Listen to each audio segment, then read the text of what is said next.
बिस्मिल्लाहिर्रहमानिर्रहीम। How are you? 9th class. अल्हम्दुलिल्लाह I M fine. आज हम 12 चैप्टर का लास्ट थ्योरम कर रहे हैं, 6 थ्योरम। इसके टोटल 6 थ्योरम थे और ये थ्योरम बहुत ही इम्पॉर्टेंट है क्योंकि इसमें हमने फिग थोड़ी सी समझ के करनी होती है और इसी ट्रिक को, इसी कन्फ्यूजन को जो है ना दूर करने के लिए मैं ये थ्योरम आपको करवा रही हूँ। The bisectors of the angles, यानी 3 एंगल हैं, angle A, angle B, angle C. इन तीनों एंगल्स के बाइसेक्टर्स हमने प्रूफ करने हैं आर कंकरेंट, यानी वो एक ही पॉइंट पर, एक कॉमन पॉइंट पर कट करते हैं एक दूसरे को, यानी तीनों बाइसेक्टर्स जो हैं वो एक ही पॉइंट से गुज़रते हैं। ठीक है, तो ये हमने प्रूफ करना है। इसकी फिग जो है वो बहुत इंपॉर्टेंट है। आपने एक ट्राइंगल पहले बना लेनी है, ABC। ठीक है, गिवन में सिर्फ उसने ट्राइंगल दी है। ठीक है, हमने प्रूफ क्या करने हैं कि इनके एंगल बाइसेक्टर्स जो हैं वो कंकरेंट हैं। तो पहले देखें, गिवन में आपके पास एंगल ट्राइंगल है ABC। जो प्रूफ करना है ना, ये आपको ज़रा ध्यान से लिखना है। The bisectors of angle A, angle B, angle C are concurrent. यहाँ कंकरेंट का नहीं लफ्ज़ लिख देना, बच्चे कंकरेंट लिख देते हैं, उनको डिफरेंस नहीं पता चलता कि कंकरेंट और कंकरेंट में क्या फ़र्क है। ये भी मैं आपको एंड में बताऊंगी। ज़रा वीडियो आप गौर से, तवज्जो से देखें और इसकी जो इम्पोर्टेंट टर्म्स मैं आपको साथ साथ बताती हूँ वो भी नोट किया करें। अब हमने कंस्ट्रक्शन क्या करना है, क्योंकि हमने एंगल बाइसेक्टर्स प्रूफ करने हैं ना, तो वो फिर सारे हमने कंस्ट्रक्शन में खुद से बनाने हैं। तो कंस्ट्रक्शन क्या है? Draw the bisector of angle B, angle C, यानी बेस पे जो एंगल बन रहे हैं ना, ये नीचे वाली जो लाइन है इसको बेस कहते हैं ट्राइंगल की। इस पे जो एंगल बन रहा है, एंगल बी और एंगल सी, इसके बाइसेक्टर पहले ड्रॉ करने हैं। बाइसेक्टर मतलब इसके, ये जो एंगल है इसके बिल्कुल मिड में से ये लाइन आए।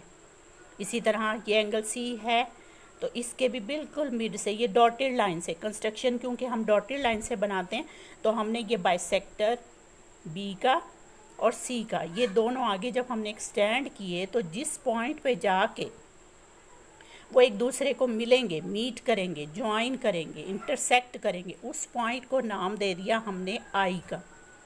ठीक है, वही हमने यहाँ लिखना है। Draw the bisectors of angle B, angle C which intersect each other at point I. ये हमने खुद का है।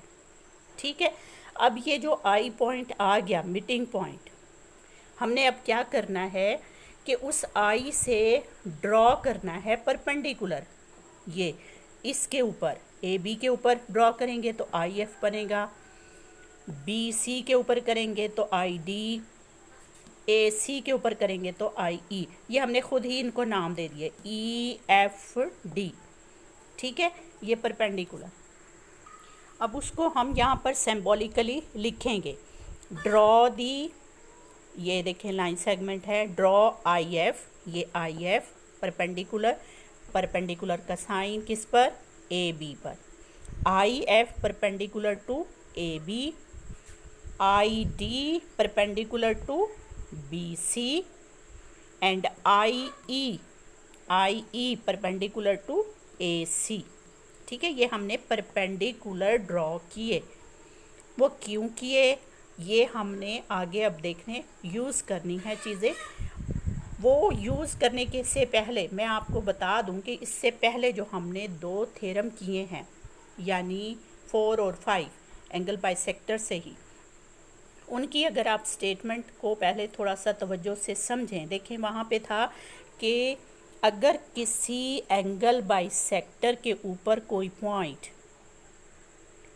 है तो हमने प्रूफ किया था कि वो इक्वल डिस्टेंस पर होता है।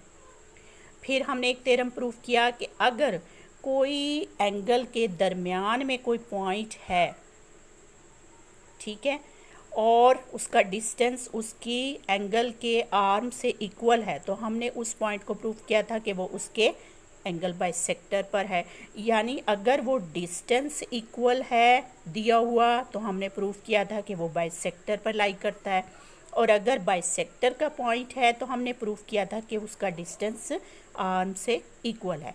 तो अब हमने ये बाइसेक्टर ड्रॉ कर लिए हैं, ठीक है। अब ये बाइसेक्टर का पॉइंट है तो जाहिर है उसका डिस्टेंस इस आर्म से इक्वल होगा। इसी तरह इसका बाइसेक्टर है तो इसका डिस्टेंस इस आर्म से और इस आर्म से इक्वल होगा। तो इसलिए हमने ये परपेंडिकुलर ड्रॉ किए, क्योंकि डिस्टेंस जो है वो परपेंडिकुलरली लिए जाते हैं, ठीक है ना। इसलिए हमने यहाँ पे ये डिस्टेंस परपेंडिकुलरली ड्रॉ कर लिए। अब हम आते हैं कंस्ट्रक्शन को दोबारा से ज़रा देख लें। Draw the bisectors of angle B and C, base angles के बाइसेक्टर ड्रॉ किए, which intersect each other at point I, जिसने एक दूसरे को आई पे काटा। एक ये बाइसेक्टर, एक ये बाइसेक्टर, दोनों ने कहाँ काटा? आई पर। फिर हमने from I draw perpendicular I F which is perpendicular A B, I D perpendicular to B C, I E perpendicular to A C, ठीक है। ये हमने यहाँ पर भी वर्डिंग में भी लिख दिया और ड्रॉ भी कर लिया। अब हम आते हैं प्रूफ की तरफ। देखें प्रूफ में क्योंकि हमने परपेंडिकुलर ड्रॉ किए हैं और वो डिस्टेंस है, तो हम कह सकते हैं कि आई एफ और आई डी इक्वल है। क्यों इक्वल है? क्योंकि हमारे थ्योरम की स्टेटमेंट है कि कोई भी पॉइंट जो बाइसेक्टर पर होता है, एंगल के बाइसेक्टर पर होता है, वो उसके आर्म से इक्वल डिस्टेंस पे होता है, ठीक है ना।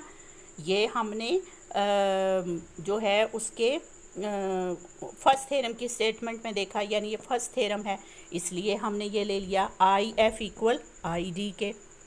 इसी तरह आई डी इक्वल है आई एफ के, क्योंकि ये वाला भी तो बाइसेक्टर है ना, तो इसका मतलब है कि ये भी फिर इक्वल होगा, आई डी इक्वल होगा आई ई के। ये भी सेम, यहाँ पे भी आप ये डैशेस लगा दें, यानी यही स्टेटमेंट यहाँ पर भी आएगी। ये इक्वेशन 1, ये इक्वेशन 2। फिर मैंने आपको पहले भी ये चीज़ बताई थी कि सेकंड चैप्टर में आपने प्रॉपर्टीज़ पढ़ी थी। तो ट्रांजिटिव प्रॉपर्टी ये है कि अगर चीज़ें इक्वल आ रही हैं, ये चीज़ इसके इक्वल है और फिर ये चीज़ अगली के इक्वल है, तो पहली वाली चीज़ फिर आखिर वाली चीज़ के इक्वल हो जाती है, ठीक है। तो इसका मतलब है कि आई एफ इक्वल आई ई के है बाय द ट्रांजिटिव प्रॉपर्टी, ठीक है। ये मैंने क्वेश्चन 1 और 2 को यूज़ किया ट्रांजिटिव प्रॉपर्टी के थ्रू, ठीक है।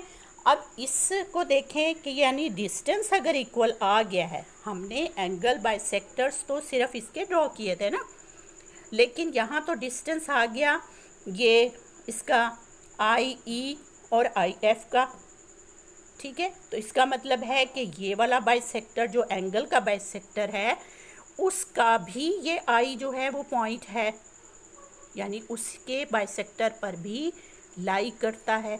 क्योंकि सेकंड थ्योरम यानी 5 थ्योरम जो था वो ये था कि अगर कोई पॉइंट किसी एंगल के दरमियान में है और उसका डिस्टेंस इक्वल है उसके आर्म से, तो फिर वो जो है वो उसके एंगल बाइसेक्टर पर लाई करता है।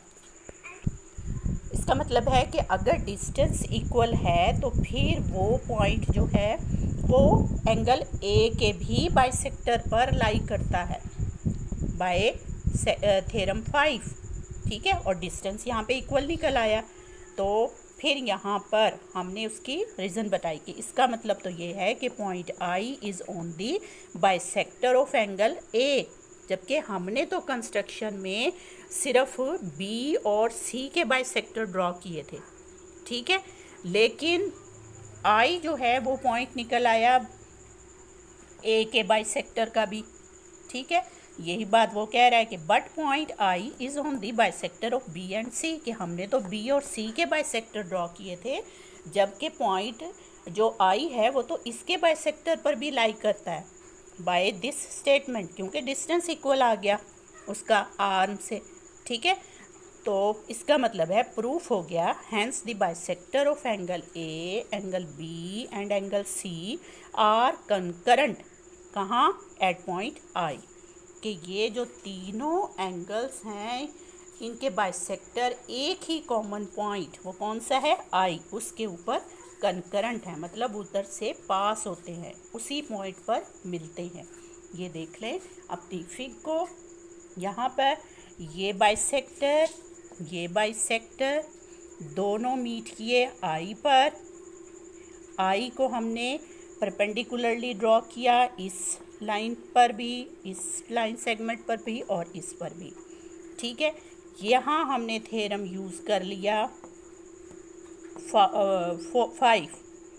ठीक है, और उसी से ये निकल आया कि ये पॉइंट जो है वो इसके बाइसेक्टर का ही लाइक करता है। ठीक है, इस तरह से हमारा ये थ्योरम कम्प्लीटली प्रूफ हो गया, यानी कंकरेंसी प्रूफ हो गई कि आई ही वो कॉमन पॉइंट है which is the concurrent point of 3 bisector angle bisector A का, बी का और सी का पास through a common point I. Right, theorem की स्टेटमेंट को अच्छे तरीके से समझें, उसकी फिग की प्रैक्टिस करें। इसकी फिग थोड़ी सी समझ के बनाने वाली है, और फिर उसको लिख के अच्छे से प्रैक्टिस करें, बार बार लिखें उसके साइन, उसके सिंबल, और कोई भी चीज़ आगे पीछे नहीं होनी चाहिए। जो जो रीज़न्स, जो जो प्रॉपर्टी यूज़ हो रही है थ्योरम की, उस पर ख़ास तवज्जो दें और उसको लिख के बुक के साथ मैच ज़रूर करें। अगर कोई गलती है, कोई मिस्टेक है, तो उसको दोबारा से रिपीट करें, बार बार लिखें, कम से कम 3 बार ज़रूर लिखें अलग अलग टाइम में। ये नहीं कि लगातार आप 3 दफ़ा एक ही वक्त में लिख लें। एक दफ़ा लिखें, कुछ वक्फ़ा दें, फिर दोबारा से लिखें, फिर वक्फ़ा दें, फिर से लिखें, और इस तरह से आपकी कंफर्म प्रैक्टिस हो जाएगी और फिर कोई भी गलती नहीं होगी। इंशाल्लाह आप पेपर में बिल्कुल ठीक अटैम्प्ट कर पाएंगे।